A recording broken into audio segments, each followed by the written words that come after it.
Geto Suguru the most misunderstood and overlooked villains in anime history, जिसको एक generic shonen anime villain मानकर overlook कर दिया गया। बट मेरे हिसाब से गेटो उन चुनिंदा एनिमे विलन्स में से है जो वेल रिटन है और जिसके बिलीव्स और गोल्स के साथ सिंपैथाइज कर सकते हैं, भले जिसका गोल 90% ह्यूमैनिटी को मारना ही क्यों ना हो। He is one of those characters जिसके पाथ भले इविलनेस और डार्कनेस से होकर गुजरते हो, लेकिन जिसके मोटिव और बिलीफ अंडरस्टैंडेबल है।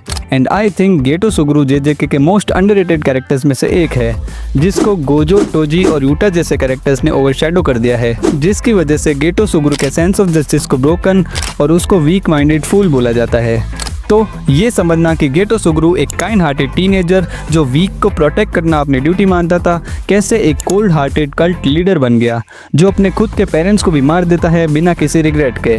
तो आज के इस वीडियो में हम बात करेंगे गेटो के उस डिप्रेस्ड फेस के बारे में जिसने उसको एक मॉन्स्टर बना दिया। तो सबसे पहले गेटो को समझने के लिए गेटो की आइडियोलॉजी को समझना जरूरी है।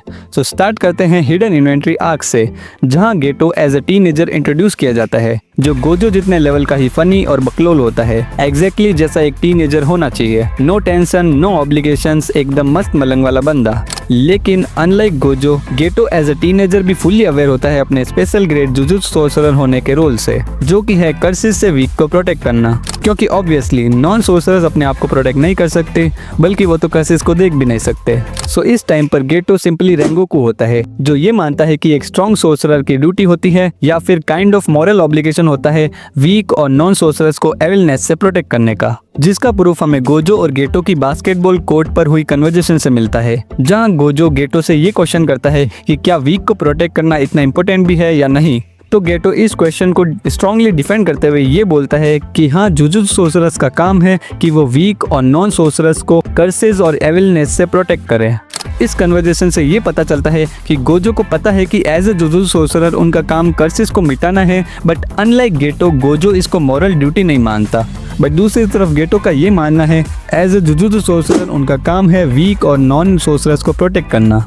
इसीलिए गेटो ये बोलता है protect the weak and keep the strong in check. यही आइडियोलॉजी गेटो गोजो को भी फॉलो करने के लिए बोलता है।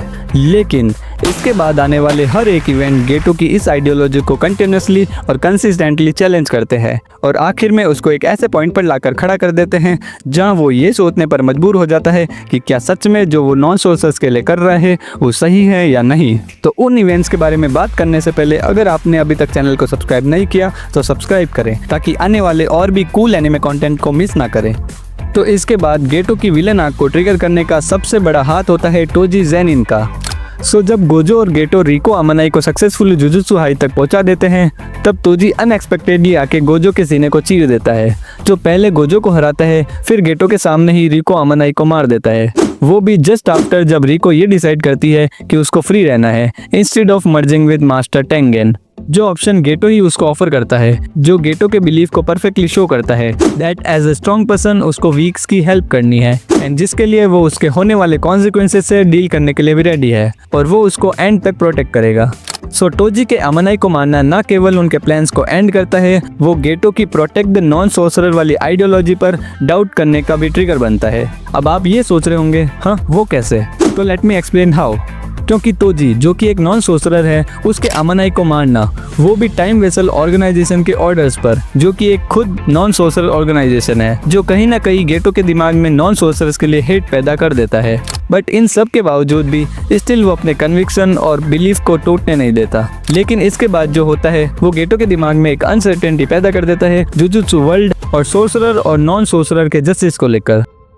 जब गेटो फाइनली हील्ड होके टाइम वेसल एसोसिएशन में जाता है, जहां वो शॉक हो जाता है ये देख के कि गोजो न केवल जिंदा है बल्कि उसने रिको की बॉडी को ऑलरेडी रिकवर कर लिया है, और जहां सैकड़ों लोग अमानाई की मौत पर तालियां बजा के सेलिब्रेट कर रहे थे, जो कि सारे के सारे नॉन सोर्सरर थे। और टेक्निकली इन सभी के लिए ही गेटो अभी तक अपनी जान जोखिम में डालकर लड़ रहा था, जो एक लड़की के मरने पर डिस्गस्टिंगली तालियां बजा के सेलिब्रेट कर रहे थे। लेकिन इन सब के बाद भी जब गोजो गेटो से ये कहता है कि क्या मैं इन सब लोगों को मार दूं, जहां गेटो रिफ्यूज कर देता है, ये कह के कि इन सब को मारने का कोई फायदा नहीं है, क्योंकि असली मास्टरमाइंड तो कब के भाग गए होंगे और ये सब सिर्फ कॉमन बिलीवर्स हैं। तो गोजो एट लास्ट एक सवाल करता है कि क्या इन सब का कोई मतलब होना जरूरी भी है, और गेटो ये कह के रिस्पॉन्ड करता है कि हाँ, स्पेशली जुजुत्सु सोर्सर के लिए तो बहुत इंपॉर्टेंट है। ये सीन ये शो करता है कि गेटो एज अ पर्सन कितना ज्यादा स्ट्रॉन्ग बिलीवर और वी कैन से कि सही रास्ते पर चलने के लिए कितना डिटरमाइंड है। मतलब गेटो जिस रास्ते पर भी चलेगा वो उसको पार करने के लिए अपना 100% देगा। सो जब गेटो एविल रास्ते पर भी चलने लगता है तब भी वो उतना ही डिटरमाइंड और डेडिकेटेड होता है अपना गोल अचीव करने के लिए, जो कि है सभी नॉन सोर्सरर्स को खत्म करना। लेकिन अभी तक भी गेटो का रिजोल्यूशन और राइटसनेस अबाउट सेविंग वीक्स नहीं टूटा था, बट वो तालियों की गूंज और अंधा कर देने वाले सफेद रूम गेटो के दिमाग को अंदर से पागल कर देता है, जो अगले 1 साल गेटो को डिप्रेशन में और रियलिटी को क्वेश्चन करते हुए निकालने को मजबूर कर देता है। क्योंकि इन सब के बाद गेटो और गोजो को अलग अलग सेपरेट मिशंस पर भेजा जाता है, जिसकी वजह से गेटो इन हैवी थॉट्स और बर्डन के साथ आइसोलेट हो जाता है। और इन सब के अलावा गेटो की कर्स टेक्निक को यूज करने के लिए उसको कर्सेस को एब्जॉर्ब करना पड़ता है, जिसके टेस्ट को गेटो ऐसे एक्सप्लेन करता है, A taste of a curse is like if you swallow a rat covered in vomit and shit। जिसका मतलब ये है कि एक कर्स को खाना वैसा ही होता है जैसा एक कपड़े के टुकड़े को खा रहे हो, जिसका यूज उल्टी और शिट को साफ करने के लिए किया जाता है, और ये गेटो को हर रोज करना पड़ता है। इमेजिन करो 1 साल लगातार आप ऐसे टेस्ट वाले कर्सेस को खा रहे हो, वो भी इस डाउट के साथ कि मैं जो ये कर रहा हूँ, जिसके लिए कर रहा हूँ, वो डिजर्व भी करता है या नहीं। ये सब करना गेटो के लिए वैसा ही था जैसे वो ये सब उन लोगों के लिए कर रहा है जो उस दिन टाइम वेसल एसोसिएशन में तालियां बजा रहे थे, और वो ये सब सफर सिर्फ उन डिस्गस्टिंग लोगों के लिए कर रहा है जो किसी की मौत पर खुशियां मनाते हैं। और यही सब थॉट्स धीरे धीरे गेटो को अंदर से तोड़ देते हैं, और आखिर गेटो एक दिन अपने ब्रेकिंग पॉइंट पर पहुंच जाता है।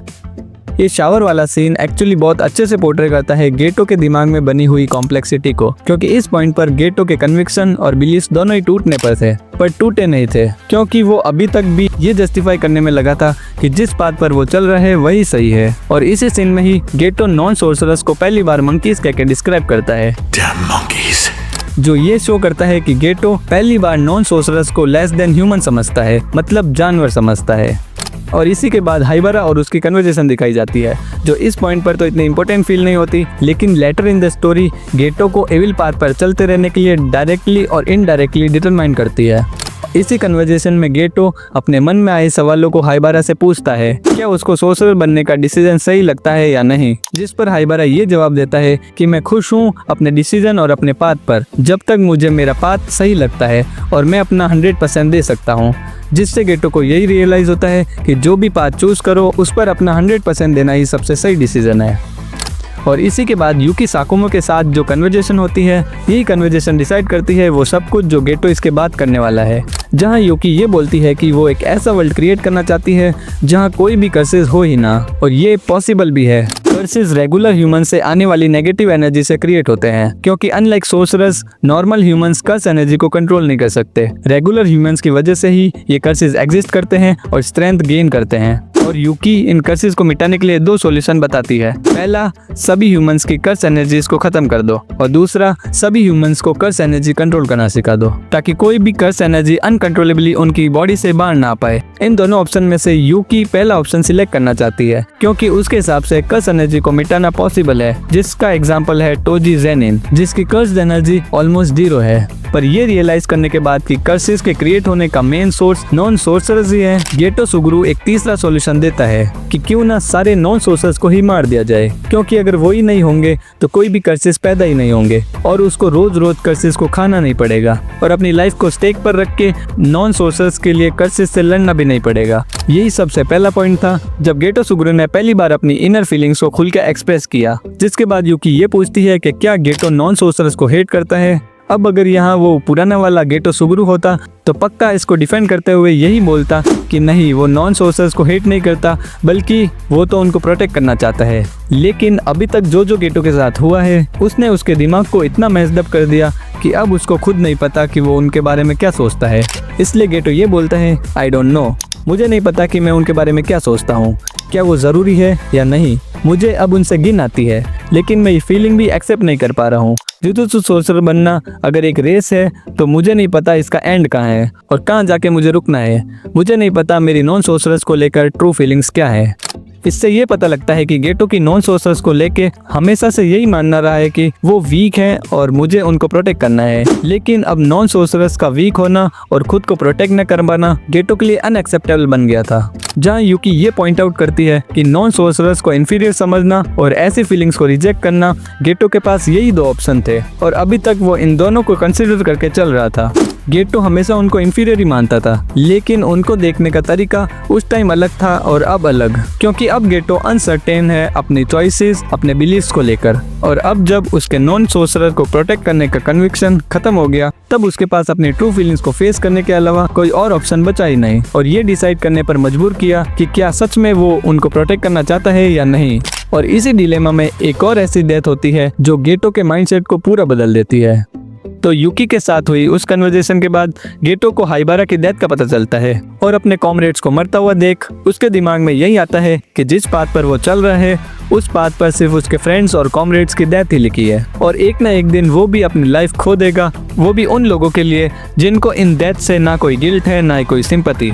और ये रियलाइज करने के बाद कि हाइबारा और बाकी जुजुत्सु सोर्सर की डेथ उन कर्सेस की वजह से होती है जो नॉन सोर्सर्स के अंदर से आने वाली अनकंट्रोलेबल कर्स एनर्जी से बनते हैं। तो डायरेक्टली और इनडायरेक्टली गेटो के दिमाग में ये आने लगता है कि जुजुत्सु सोर्सर्स की डेथ का कारण नॉन सोर्सर्स ही हैं, जिसके कारण उसके दिमाग में सिर्फ यही क्वेश्चन आता है कि हु इज मोर इम्पोर्टेंट, वो नॉन सोर्सरर्स जिनकी वजह से जुजुत्सु सोर्सरर्स लड़ते हैं और मरते हैं वो भी उन्हीं को प्रोटेक्ट करते हुए, या दूसरा जुजुत्सु सोर्सरर्स जो अपनी कर्स एनर्जीज को कंट्रोल करना जानते हैं और किसी और की मौत का भी कारण नहीं बनते। यही सब गेटो के दिमाग में चल रहा होता है और इस आग में घी डालने का काम वो इंसिडेंट करता है जो गेटो को पूरी तरह मॉन्स्टर में तब्दील कर देता है।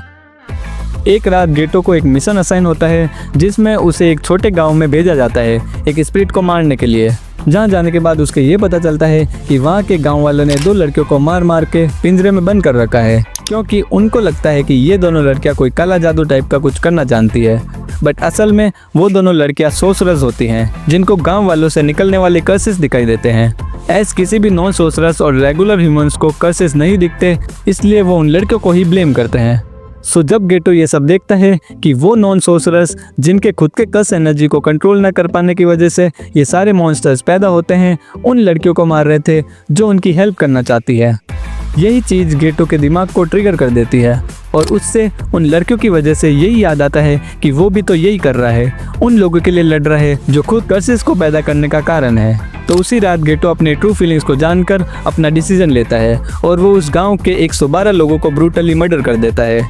और ये बात जब गोजो और बाकी सोर्सर्स को पता चलती है तो वो कम्प्लीटली शॉक हो जाते हैं, क्योंकि गेटो ने ना सिर्फ उन विलेजर्स को बल्कि अपने ओन पेरेंट्स को भी मार दिया। नाउ गोजो और बाकी सोर्सर्स यही सोचते हैं कि अचानक गेटो इतना बदल कैसे गया, बट इन रियलिटी गेटो पिछले 1 साल से कंटिन्यूसली सफर कर रहा था और अपने थॉट्स और फीलिंग्स को हावी होने से रोक रहा था। जिस टाइम उसके पास ना गोजो था ना ही कोई और।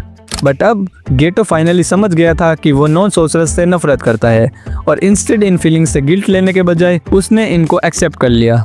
और ये सब जानने के बाद गोजो गेटो से बात करने जाता है, जहां हमको एक नया गेटो और उसके नॉन सोर्सरर फ्री वर्ल्ड को बनाने के रेजोल्यूशन का पता चलता है। उसने अपने लिए एक नया पाथ और जिस पर वो ट्रूली बिलीव करता है चूज कर लिया था।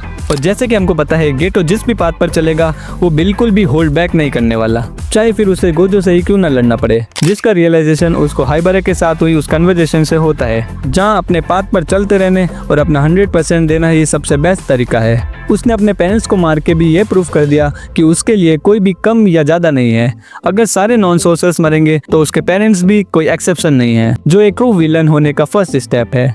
तो जब गेटो अपनी नॉन सोर्सरर्स से हेट करने की फीलिंग्स के गिल्ट से आज़ाद हो जाता है तो वो अपने गोल्स को अचीव करने के लिए अपनी एबिलिटीज़ को पूरा यूज़ करके किसी का भी सामना कर सकता है, क्योंकि ये सब करके गेटो एक ऐसा वर्ल्ड बना सकता है जहाँ जुजुत्सु सोर्सर्स को उन मंकीज के लिए लड़ना और मरना ना पड़े। वो ये सब अपने कॉमरेड्स को बचाने के लिए करता है। अब उसकी नज़र में नॉन सोर्सरर्स इम्पोर्टेंट नहीं है, because all they are doing is creating more curses. अब गेटो के पॉइंट ऑफ व्यू में सोर्सरर्स ही इम्पोर्टेंट है। वो अपने पाथ पर जब तक चलता रहेगा जब तक किसी भी सोर्सरर्स को उन मंकीज के लिए पॉइंटलेसली मरना ना पड़े। सो मुझे लगता है गेटो एक बहुत ही ज्यादा ट्रेजिक और कॉम्प्लेक्स कैरेक्टर है। शो में इंट्रोडक्शन से लेके उसके एंड तक उसने जो भी किया उसमें अपना बेस्ट दिया। वो सिर्फ एविलनेस को मजे के लिए नहीं करता, he is doing it because he feels it is the right thing to do. और एक ट्रू और परफेक्ट विलन की पहचान होती है कि उसके बिलीव्स और उसके गोल्स ना केवल स्टोरी के मेन कैरेक्टर्स से कन्फ्लिक्ट करे, बट उसके बिलीव्स के पीछे की बैक स्टोरी और लॉजिक बिलीवेबल हो, जिससे ऑडियंस उसे सिंपैथाइज कर सके और ये कह सके he did not do anything wrong. और Geto Suguru as one of the Jujutsu Kaisen character, उसको इतना ज्यादा फोकस और ऑडियंस से अंडरस्टैंडिंग नहीं मिली। So that was from my side. Geto Suguru को लेके आपके क्या ओपिनियन है कमेंट्स में जरूर बताना। और अगर आपको वीडियो पसंद आया हो तो लाइक करें और ऐसे ही कूल एनिमे कंटेंट के लिए चैनल को सब्सक्राइब करें। मैं मिलता हूँ आपको नेक्स्ट वीडियो में। Until then keep finding, keep watching anime.